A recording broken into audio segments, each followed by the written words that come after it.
Atlântida é amplamente conhecida por todos, sendo um resort luxuoso localizado nas Bahamas, conhecido como o endereço residencial de Aquaman. Além disso, é homônimo de uma variedade surpreendente de clubes de strip com temática aquática, além de ser associado a uma cidade antiga mítica que teve um final bastante úmido. Em resumo, a marca Atlantis é reconhecida, mas há uma certa confusão popular sobre a origem da história de Atlântida. As dúvidas surgem sobre se Atlântida realmente existiu e por que as pessoas atribuem tanta importância a essa civilização submersa.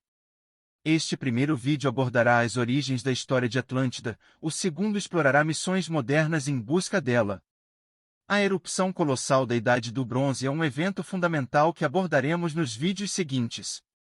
Juntos, esses vídeos buscam oferecer uma visão completa e acelerada da mitologia e misticismo envolventes em torno de Atlântida. Sem mais delongas, vamos explorar as origens da história de Atlântida através do prisma de Platão. Platão, nascido em uma proeminente família de Atenas, destacou-se como um aluno brilhante, poeta talentoso e lutador campeão. Inicialmente destinado a grandes realizações, sua vida tomou um rumo inesperado ao ser influenciado por Sócrates, um personagem aparentemente pouco inspirador à primeira vista. Com longos cabelos desgrenhados e considerado o homem mais feio de Atenas, Sócrates dedicava-se exclusivamente à filosofia, recusando-se a seguir qualquer outra profissão. Embora muitos atenienses o considerassem um incômodo e uma ameaça potencial, para um pequeno grupo de jovens filosoficamente inclinados, Sócrates era um amigo fascinante e um professor inspirador. No ano 399 a.C., durante uma crise política, um júri condenou Sócrates à morte por impiedade e corrupção da juventude de Atenas. Mesmo tendo a chance de escapar, ele optou por aceitar a pena, e após cerca de um mês na prisão, ingeriu calmamente uma dose fatal de cicuta. A execução de Sócrates teve um impacto profundo em Platão, levando-o a dedicar sua vida à filosofia. Inspirado pela abordagem socrática de buscar a verdade por meio da discussão, Platão expressou suas ideias na forma de diálogos, que são conversas entre dois ou mais personagens. Esses diálogos tornaram-se uma ferramenta crucial para transmitir suas filosofias e explorar diversos temas, perpetuando assim o legado do pensamento platônico. Na maioria das discussões filosóficas, o papel de protagonista é quase sempre desempenhado por Sócrates, enquanto Platão, o autor, raramente se destaca. O leitor é imerso em debates extensos e detalhados sobre conceitos filosóficos, sendo desafiado a decifrar suas implicações da melhor maneira possível. Esse formato concedeu a Platão a liberdade de explorar questões complexas sem se comprometer com uma única interpretação, ao mesmo tempo em que envolvia os leitores na conversa, estimulando-os a ponderar sobre as questões por conta própria. Os diálogos que exploram a Atlântida, como o Timeu e o Critias, estão entre as últimas obras escritas por Platão. Ambos revelam seu profundo interesse em assuntos políticos. No início de sua trajetória, na célebre República, Platão delineou uma utopia social. Entretanto, ao envelhecer, seu interesse parece ter se voltado cada vez mais para os desafios práticos de governar uma cidade. O Timeu e o Critias são frutos dessa nova abordagem, explorando a concepção do Estado perfeito. O Timeu, apresentado como uma continuação da República, envolve Sócrates e outros três personagens. Ao iniciar o diálogo, eles resumem a sociedade ideal descrita na República, sugerindo que a discussão é incompleta, uma vez que ainda não consideraram quão eficaz essa cidade ideal seria em períodos de crise. Critias, um dos personagens, responde mencionando um exemplo relevante, um ancestral seu que, durante uma visita ao Egito, dialogou com sacerdotes. Estes afirmaram que seus registros preservavam informações há muito esquecidas pelos gregos, incluindo a derrota da Atlântida 9.000 anos antes, quando, segundo os sacerdotes, Atenas era uma cidade grandiosa. Os antigos atenienses foram responsáveis por muitos feitos notáveis, sendo sua conquista mais renomada a derrota do poderoso Império da Atlântida.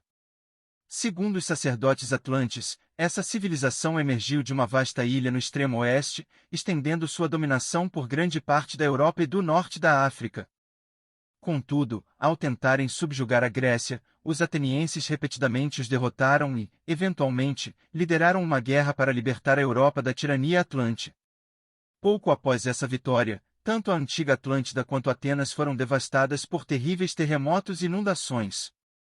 Alguns atenienses conseguiram sobreviver fugindo para as montanhas, mas a Atlântida foi completamente destruída, afundando-se nas profundezas do oceano.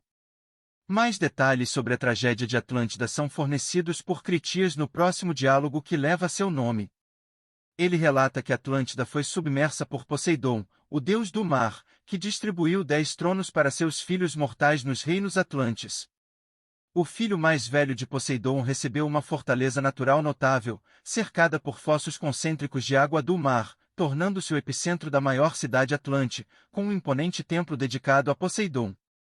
Além da metrópole, estendia-se uma vasta planície cruzada e irrigada por uma rede de canais. Em tempos de guerra, o reino-chefe de Atlântida podia mobilizar uma frota de 1.200 navios e um exército com mais de 1 milhão de homens. Os outros 9 reinos eram igualmente populosos e poderosos, mas mantinham uma trégua entre si, reunindo-se periodicamente para sacrificar touros a Poseidon e reafirmar sua aliança. Apesar do constante crescimento em riqueza e poder, os atlantes, com o tempo, tornaram-se corruptos, provocando a ira dos deuses. Zeus convocou um conselho celestial, encerrando o diálogo abruptamente. Platão nunca concluiu essa discussão e nunca mais mencionou Atlântida. Por que, então, ele incorporou uma narrativa tão detalhada sobre um império insular perdido em 2 de seus diálogos? Ele realmente acreditava na existência de Atlântida? E, se não acreditava, por que não deixou claro aos leitores que Atlântida era fictícia? A Atlântida, na verdade, era uma parábola. Os diálogos de Platão são concebidos para envolver os leitores e guiá-los pelos benefícios da filosofia. Nesse contexto, Platão, às vezes, utiliza um de seus personagens para contar uma história que ilustre ou complemente uma discussão. Algumas dessas histórias são enquadradas como mitos ou alegorias, enquanto outras, embora claramente fictícias, são descritas como verdadeiras. Como escritor de diálogos, Platão não estava comprometido com a veracidade de nenhum desses contos. Ele podia simplesmente apresentar uma história através da boca de um personagem e tratá-la como um ponto de discussão. Ao desejar explorar como um estado ideal funcionaria em tempos de guerra, Platão descreveu a antiga Atenas como uma cidade virtuosa e bem governada. Para contrastar, inventou Atlântida, uma potência corrupta, como um exemplo oposto.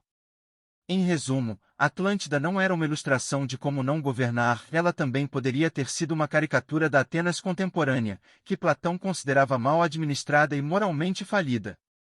Seja qual for o caso, não era uma descrição de um lugar real. Atlântida era um produto da imaginação de Platão. A crença generalizada na Atlântida é um fenômeno moderno, originado pela interpretação equivocada de um texto inacabado. Se gostou do vídeo, deixe seus comentários aqui abaixo. Obrigado por assistir.